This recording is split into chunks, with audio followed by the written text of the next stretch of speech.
Hello, everybody, and welcome to the Get Unstuck series with myself, Sarah Archer. I am a career and leadership coach, and I work with female leaders around creating the kind of career success that means they're rewarded properly for what they do and they have the impact they want to have without having to either sell out or burn out. And I do that through either my career advancement programs, helping them find those kind of roles, or through working with them when they're in the role through having support around some of the leadership challenges that they might face. And I created the Get Unstuck series because I know how busy everybody is. And when you're really busy, it's hard to focus on your career development, your career trajectory, your personal development. So I wanted to give you a 15-minute window in your week to focus on something career related, to get you thinking about your career, to get you thinking about shifts or pivots or whatever it is you might want to take in your career, and to give you some practical strategies and techniques to help you. So hello, if you're joining me live, please do let me know, pop a comment in the chat. And if you're watching on replay, hello, you're very welcome here too. And if you've got questions or comments about today's topic, please do pop them in the chat and I will answer them as we're going along. Or if it's on replay, I will come back and answer them if you tag me in your comment. So the reason I chose today's session was because this is a topic that comes up quite often for clients that I might be working with, either through my leadership programs or through my career confidence program, Transform Your Confidence. Because it's, as I'm going to explain, the statistics show that, a lot of people feel like an imposter at different points in their career. And so I thought it would be useful to do a session on imposter feelings and give you a technique to help you start to work on it, because obviously we can't in 15 minutes, and I'll explain why as we go through this, switch it around so you no longer have those imposter feelings. It is a process of addressing the thinking patterns that have emerged, but I'm going to give you a technique to kickstart that process if you feel this is something that you might be grappling with at the moment. And obviously, if it's something you want to work with me on a deeper level with, then you can just message me directly and have a chat about it. So the session is going to be around 15 minutes, and there will be definitely a kind of strategy to take away to try and begin to work on tackling this. So obviously, if you're watching live, then you might be feeling that, sometimes you're a fraud at work. Sometimes you might be worried that you're going to be found out. Maybe you think you're going to be exposed as not being as good as people think you are. You might have a level of anxiety about your performance, and you might have that dread on a Sunday night of Monday morning arriving. And that they're all very common, because what's important, and the other reason I wanted to kind of run this session, is often when we feel like an imposter, we don't want to tell anybody that we feel like an imposter, because that's a level of vulnerability that we just can't go to. And so we feel like we're the only person who might be worried about our performance. We might appear confident to other people. We might be in a leadership position where people think, yeah, we've got it nailed. We know what we're doing. We're good at what we do, but internally there's that disconnect between how we see ourselves and how other people see us. And the research tells us that around 70% of adults, it's not just women, but tends to affect women more than men, but around 70% of adults at some point in their career will have imposter feelings. And, for some people that might be a permanent state. So it might feel like you've always had these feelings. They've always been around. It's something you're always having to deal with. And for other people, it might be something that can come and go. So it might be triggered by a promotion or moving into a new role, can then bring up these feelings of imposter, or these imposter feelings. Or it might be doing something out of your comfort zone that might trigger imposter feelings. Certainly, I know when I first started running these lives, I definitely had a kind of, oh goodness, who am I to do this? So, some certain situations can trigger those feelings of imposter. I don't want to call it a syndrome because it's not a syndrome. So let me share with you, let's break it down a bit. Let me share with you the dictionary definition of imposter syndrome. But as I said, it's not a syndrome. And that is that it's a psychological pattern in which an individual doubts their accomplishments and has a persistent and internalized fear of being exposed as a fraud. So the good news in that definition is that it's a pattern. It's not a fixed state, even though it might feel like that to you. It's a pattern of thinking, and obviously patterns can be broken, patterns can be changed. But this is why we can't do that in 15 minutes, because if you think about how long you might have been feeling like an imposter, if it's, something you've dealt with since your kind of maybe early 20s, you might have had those feelings for 10, 15, 20 years. It's not going to be something that's just going to be magic wand and you can, get rid of it. It requires a level of commitment and motivation for change, and work often with a coach or a counsellor to change that thinking pattern and embed new ways of thinking. But the good news is that it's possible to do that. So it's not something that you have to live with forever. You can change it. And I think sometimes when we've had these feelings for a long time, we just think, well, I've just got to accept. That's just how I am. It's just part of my personality. It's part of my DNA. But actually recognizing that it doesn't have to be like that you can choose to do something about it with support, I think can be really freeing, because it's quite exhausting living with those feelings, as we're going to explore in a minute. So the original research by the two academics, Clance and Eames, showed that there was a sort of telltale sign for imposter feelings, and that was the disconnect between actual and perceived performance. So you might be somebody who's, very good at your job, or, seen as being very good at your job. You get great feedback, you get amazing performance reviews, people look up to you, you're seen as kind of a leader, an inspiration. But inside, you just think, yeah, but I'm not really that good. They've mixed me up with somebody else, or they're going to find out, I'm going to trip up. And it's that disconnect that is the telltale sign for imposter feelings. So if I were to ask you to describe your success to date, if you suffer from imposter feelings, you might say, well, I was lucky. I had help to get here. I was in the right place at the right time. They couldn't recruit anybody else. There was only me left. So despite evidence to the contrary, you cannot see yourself in the way other people see you, and you judge yourself really harshly. Now, there's no definitive cause of imposter feelings.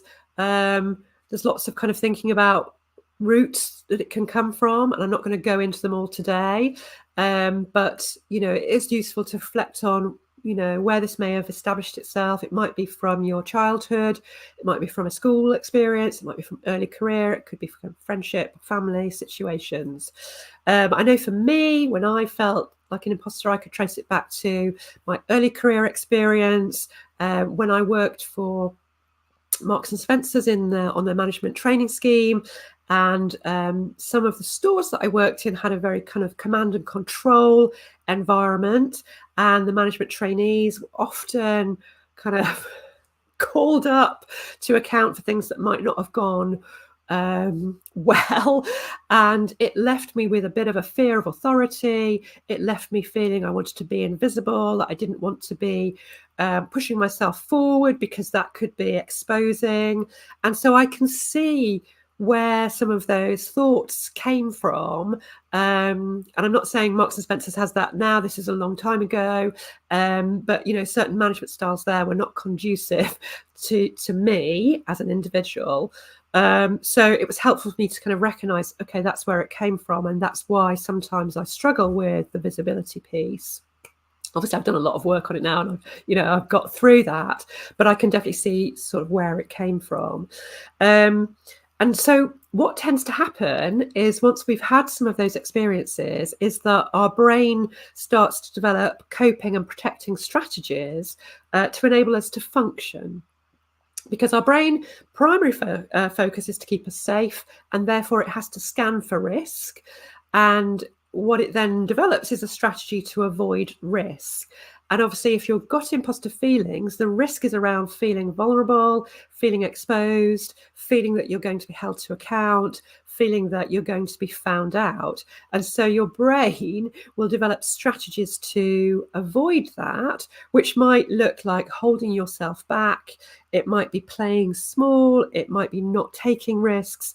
It might be always feeling like you need to be in control. So that you are not exposed in any way. And then obviously that then has an impact, because that can lead to you working crazy hours because you feel like you've always got to produce perfect work. It might be that you can't switch off, or you procrastinate, or you don't push yourself, or you avoid the limelight. You might feel overwhelmed. And have that sort of hypervigilance, always scanning for potential exposure. You might feel exhausted from having to pretend that you're confident, particularly if you're in a leadership role, or you might be feeling that you're not fulfilling your potential because you know that you're holding yourself back. And all of that is, very tiring, very exhausting, and can leave you feeling that you don't have enough energy for moving your career forward in the way that you want to. And I know I'm painting a bit of a bleak picture, but if you are somebody who is feeling like an imposter a lot of the time, it can really take its toll on you. And if you know that you're going to be triggered by changing roles, moving up, getting promotion, you might choose to avoid that because you know it's going to trigger imposter feelings, and you're going to, have to go through all of that anxiety around it. So it has definitely an impact on your career. But as I said earlier, this is a psychological pattern of thinking that you can change. So we can think about what support we might need to change that. So as I mentioned earlier, you might choose you want to work with a professional, particularly if these feelings have been around for quite a long time. You might need that additional support to help you with that change. So that could be a counsellor, it could be a coach, or it might be you feel, okay, I feel like I could work on this myself, or I could work on it with a support of a good friend. If you feel that you've got the space to do that, then you can certainly start to work through it. And I'm going to give you a technique to start to work through some of that. But it's important to think about where the change needs to happen, because obviously there's levels of change that we can make, but they're not all going to have the impact that you want. So obviously we can change our environment. So we could think, okay, maybe actually this culture, like when I worked at Marks and Spencer's, the culture wasn't conducive for me and exacerbated imposter feelings. So it might be, okay, I'm going to find a different culture. So I'm going to change jobs. Excuse me. So that might help for a while, but it's not ultimately going to change that pattern of thinking. Or it might be you can think about changing capability. So I'm going to upskill because that'll make me feel more confident because I'll have those skills or that qualification. And again, that will help for a while, but again, it won't ultimately change that pattern of thinking, because the level of change that we need to work at around imposter feelings is at the beliefs level and the identity level. Because even just saying, I am someone with imposter feelings, you are creating an identity around that.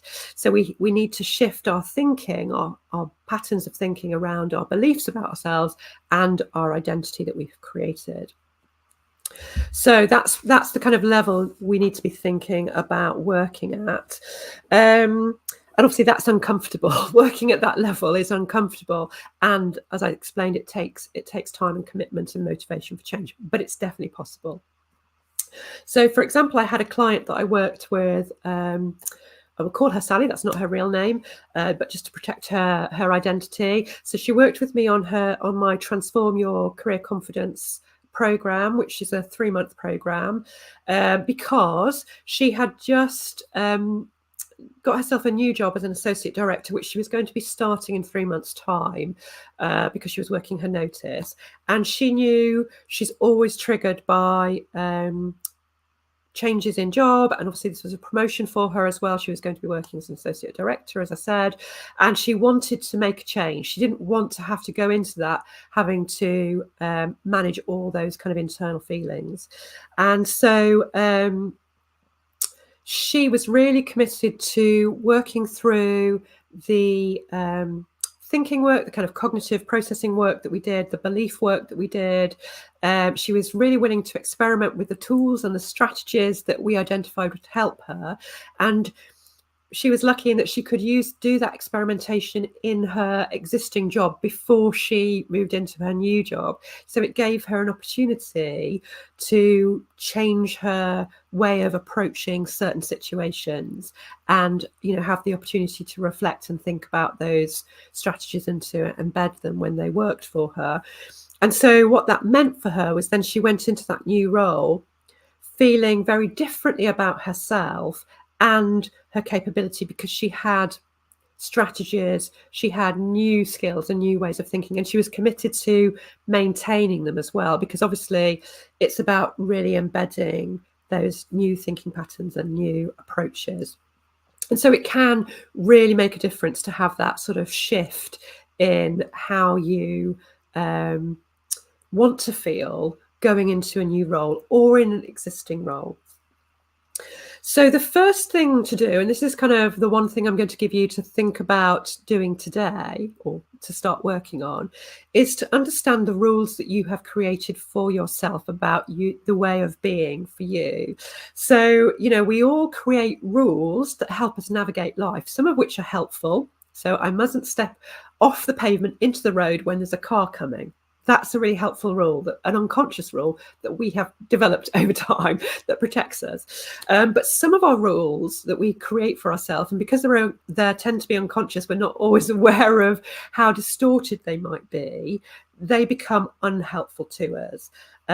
So for an example, a few of these rules could be things like, I should keep my head down so people in authority, don't focus on me. Obviously, that might have been a rule I created when I worked at M&S. I mustn't challenge or outshine anyone senior to me. That might have been a result of a boss who tried to keep you small because you were more able than them, potentially. I must deliver everything to an exceptional standard, which could have been a early school or career experience where maybe you got hauled over the coals for something that wasn't 100% or whatever. But those rules get embedded, and then we look for evidence to support those rules, and they become just our way of navigating life. So what we want to try and do is actually understand what rules you might have created that are not helpful to you, that you could think about changing. And by making them conscious, it helps us to see how unhelpful they are, and enables us to get a different perspective on that. So you can actually unearth your rules, and it will take time because they're more unconscious. You might have to have a few goes at this to bring out the more unconscious rules. But you could answer these 3 sentences to try and flesh out your rules. So if I was really smart, I would ... I know I'll be competent at X, insert, skill, capability, whatever it might be, when ... I should always ... So just being able to kind of answer those questions can help you see what might be getting in your way. So, for example, if I were really smart, I would understand everything the first time. Okay. I know I'll be competent at X when I know everything there is to know. I should always over-prepare. Now, these are rules that I've heard people say. So it's just understanding what yours are. And then when you've managed to flesh them out, picking the one that is the kind of most unhelpful and trying to then reframe it. And a really great way of trying to reframe it is to think about what you would say to a friend if they had that rule, to help change the perspective. So if you had a friend who said, If I were really smart, I would understand everything the first time. What would you say to a friend who had that rule? Well, you might say, is that reasonable? Does everybody understand everything first time? What about the levels of complexity involved? Isn't it a good thing to sometimes go away and really deep dive into something and just help to shift and reframe that potential rule? So that's my takeaway for you for today, is to think about fleshing out your rules and then noticing the one that could be the most unhelpful and trying to then reframe it. And like I say, sometimes you need help to get these unconscious rules out. So think about whether there's somebody who could support you with that.